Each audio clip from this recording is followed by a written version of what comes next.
Всем привет! Сегодня я хочу поделиться с вами очень простым и быстрым рецептом прекрасного вкусного шоколадного торта. Этот торт подойдет на любой праздник и к домашнему вечернему чаепитию. Для этого мне потребуется 4 яйца категории 1С, 120 грамм сахара, греческий йогурт или сметана 80 грамм, растительное масло без запаха 100 грамм, его я добавлю позже, 175 грамм муки, 55 грамм какао и разрыхлителя для теста 2,5 чайной ложки. У меня вышло примерно 14 грамм. И щепотка соли для баланса вкуса. Итак, приступаем. В миску разбиваю 4 яйца. Кстати, отличается этот торт, во-первых, тем, что вам не нужно сейчас долго и нудно 5-6 минут взбивать яйца до густой пены, далее добавлять, допустим, другие продукты. В этом рецепте я сразу к яйцам добавляю сахар 120 грамм, сметану 80 грамм и 100 грамм растительного масла.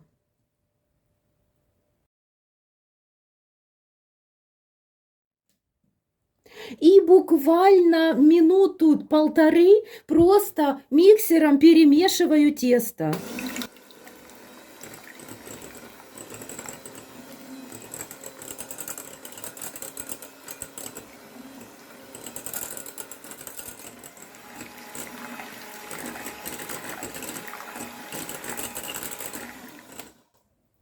Все, больше перемешивать не нужно. Друзья, вы помните, как у нашей мамы, бабушки вообще не пользовались миксерами? И насколько пышные торты, бисквиты у них получались? Поверьте, этот бисквит будет не хуже. Смешиваю разрыхлитель, муку и какао и перемешиваю.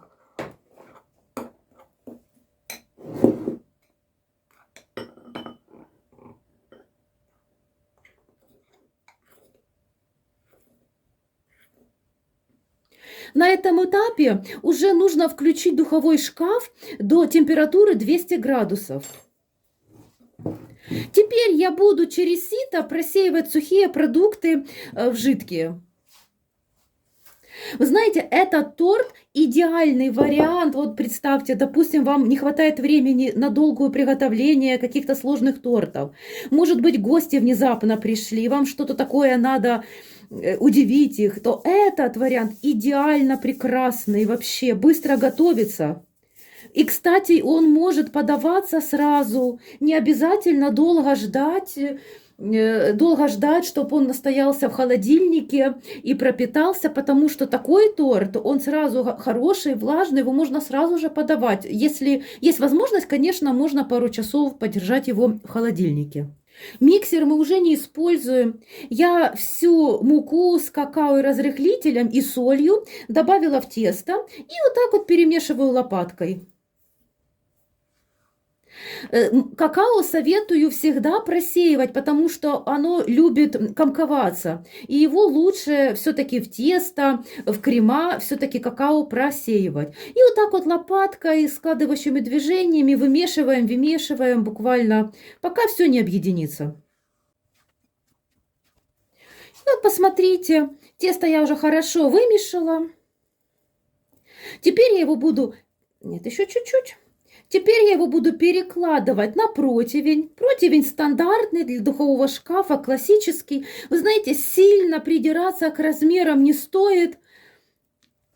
Все равно тесто получится. Сейчас я вам покажу. Все, тесто у нас вымешалось.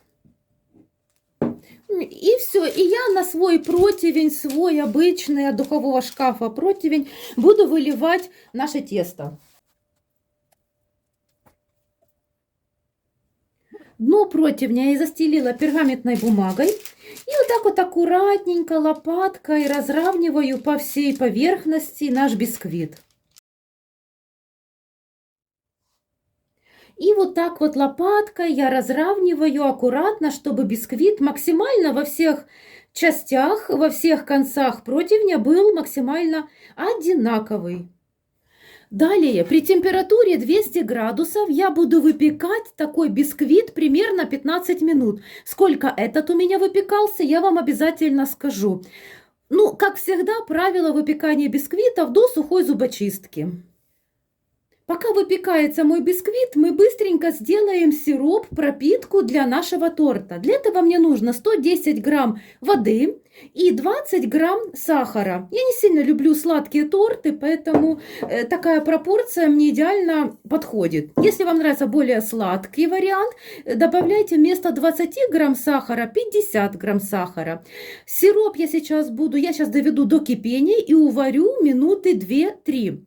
После этого, по желанию, вы можете, когда остынет сироп, добавить 2-3 столовые ложки коньяка или рома. Я не хочу этого делать, поэтому у меня будет без коньяка. Но в этот торт можно добавить спиртное. Все, я ставлю сироп увариваться. Сироп я перелила в другую посуду и отставлю его остывать. Когда я уже буду собирать торт, он практически остынет. Итак, у меня прошло 12 минут. Я только что достала еще горячий бисквит с духовки. Он еще дымится. Теперь жду буквально давайте, наверное, подождем минут 15-20, пока бисквит остынет. Дальше я обрежу края. Во-первых, я придам ему ровную форму, а во-вторых, эти края пойдут на крошку и обработку боков торта. Хочу сказать, хоть мы его и не взбивали, как обычные бисквиты, но он прекрасно подошел, он очень приятно пружинит под пальчиками, так что я думаю, бисквит у нас удался. Буду потихоньку обрезать края бисквита. Поскольку у меня нету такого размера разделочной доски, я попробую это сделать на моей сетке.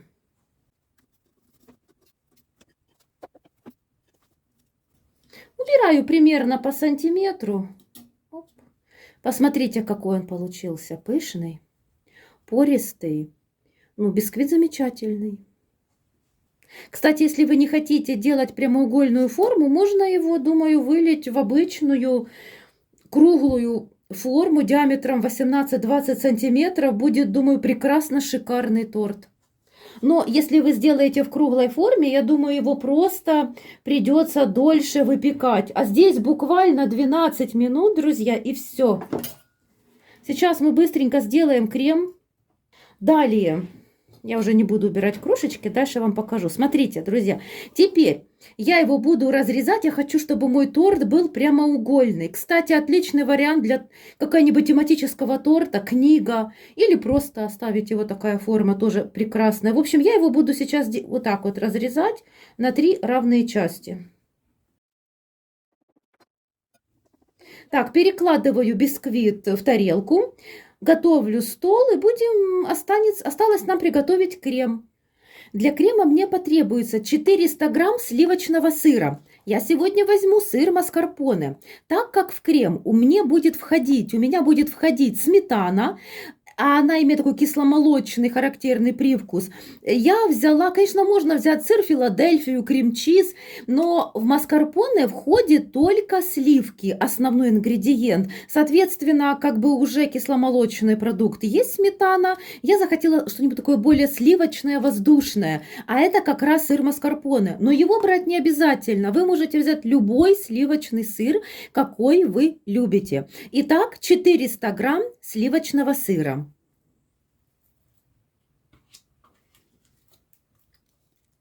200 грамм сгущенного молока.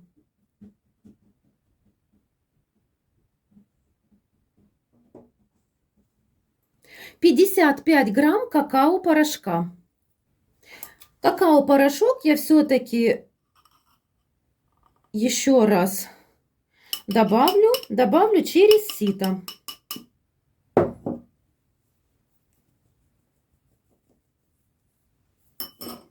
И все перемешаю до однородности, до плотного состояния миксером.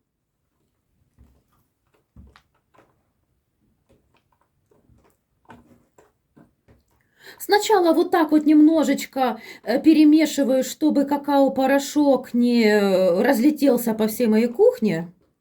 Буквально чуточку. И сейчас буду мешать миксером. Конечно, лучше это делать ложкой, но я уже влезла венчиками, поэтому попробуем аккуратненько так.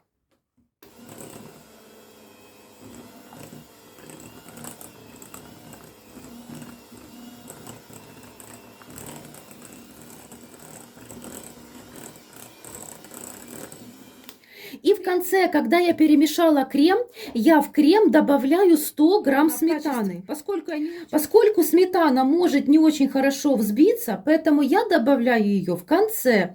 И сейчас, поскольку крем у меня очень плотный, я аккуратненько, венчиками буквально на минимальных оборотах просто смешаю, перемешаю, так сказать.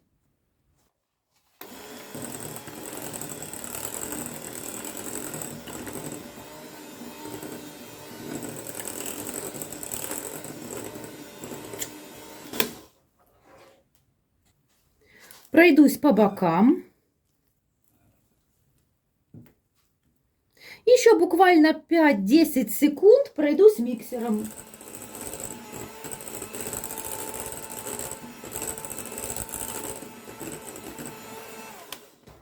И все, друзья, посмотрите, наш плотный, потрясающе, супер вкусный крем готов. Теперь будем собирать торт.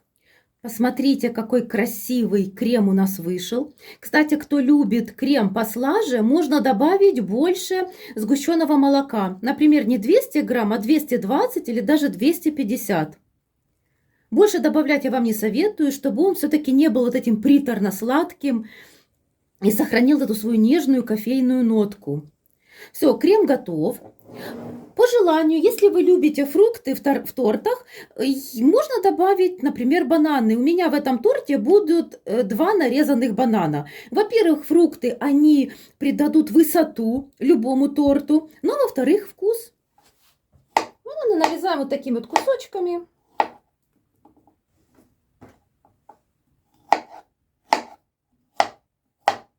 Второй нарезаю также.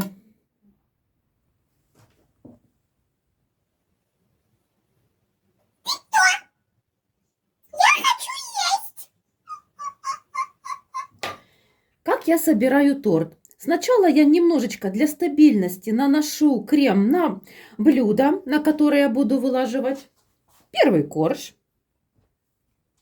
Немного пропитки.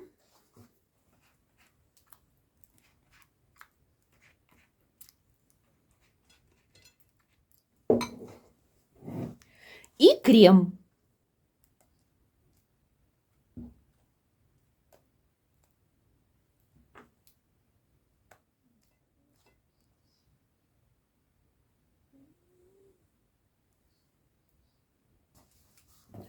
Далее на крем выкладываю бананы.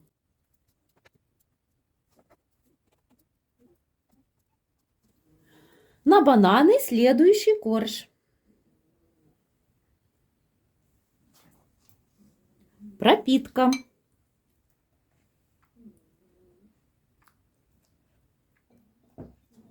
Крем. Плюс этого торта, друзья, в том, что его можно собирать без кольца. Он отлично держит форму. По сути, рецепт очень вкусный. Выглядит дорого, но готовится очень быстро. И бананы.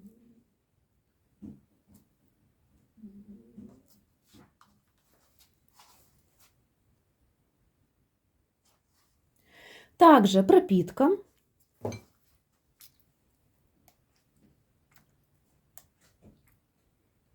Пропитка я прохожу слегка, не заливаю бисквит, просто чтобы он немножко напитал влаги.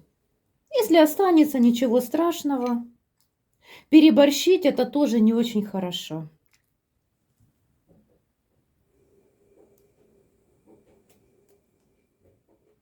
Остатками крема я еще промазываю бока торта.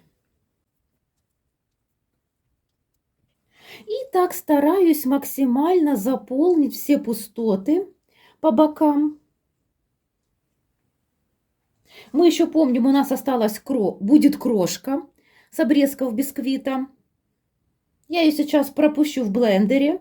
В блендере я ее превращу в крошку. Холодильник.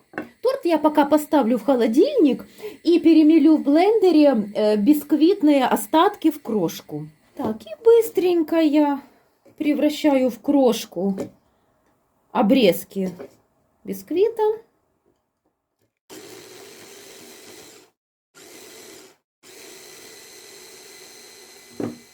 Буквально пару нажатий. Вот смотрите, если нету блендера, друзья, можно просто поломать, прокрошить в рукой.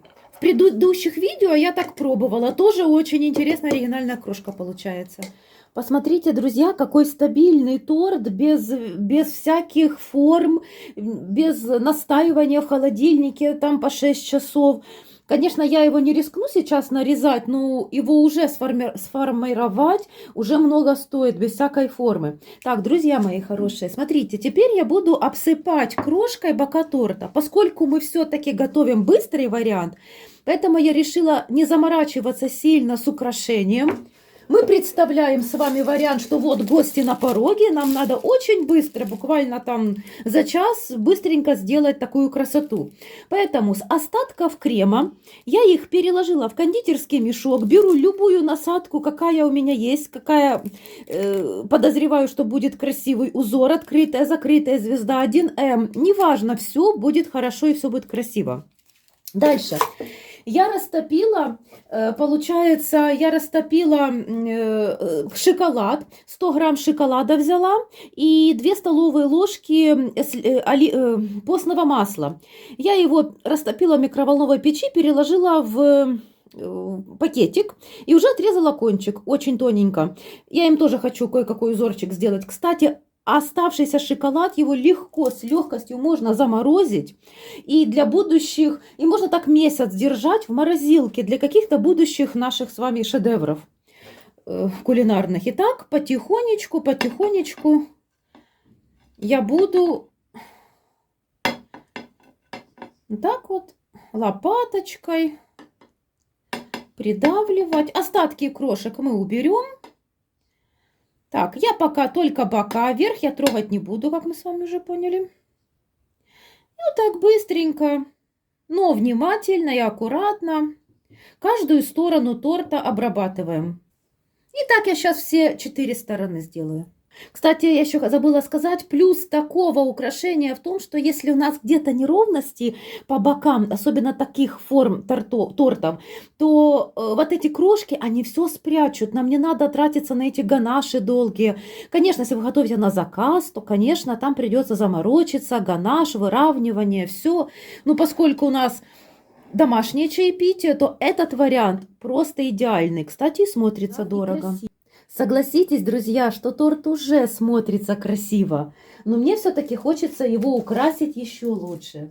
При помощи кондитерского мешка я выдавливаю такую вот сеточку.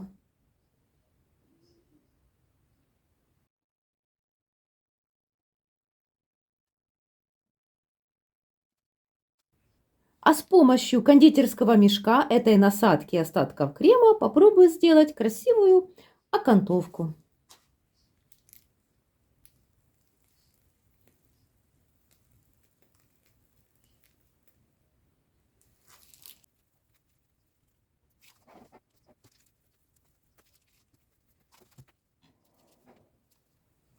Давайте сделаем торт еще красивее.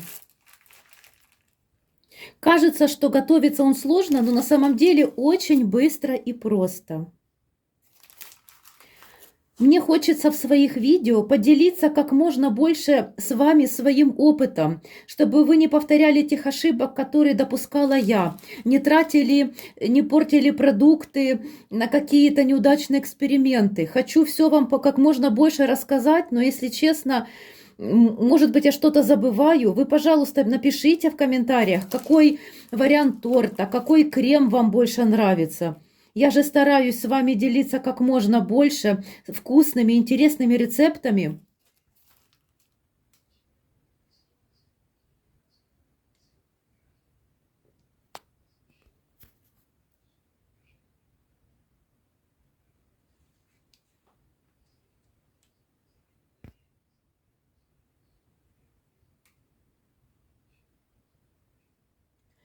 Итак, наши воображаемые гости уже за столом. У нас нету времени для стабилизации торта, поэтому мы идем на риск и отрезаем сейчас сразу же торт, как только мы его приготовили.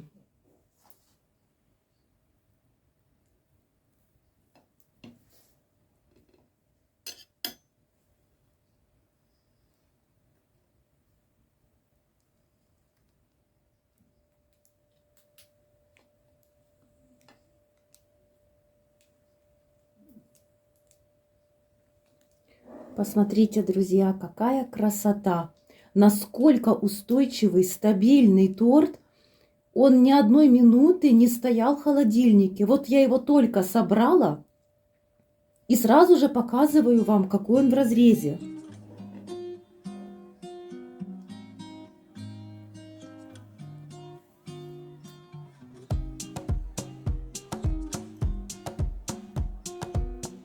Смотрите, друзья, какая красота!